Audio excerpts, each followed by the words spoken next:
Sveiki, aš esu Edvinas Ansuta, FISU studentų pasaulio čempionato šiuolaikinės penkiakovės vyriausiasis organizatorius ir šiandien pakalbėsim šiek tiek sportininkų, paklausysim jų nuotaikų ir pažiūrėsim, ką jie mums pasakys, kokie jų lūkesčiai iš varžybų. I'm Nils from Germany. I'm studying in Halle and my expectations for the competition is just having fun, meeting a lot of nice people, talking together, and the facilities here are really beautiful, brand new it looks like. And I'm looking forward to the competition to compete here. It's a really nice place. The trip was a bit long from Spain, but well, it's really good. I like to see it.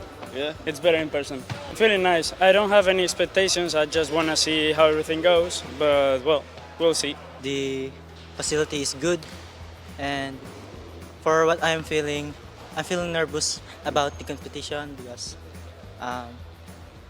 we are not 100% prepared. I have planned to win this competition.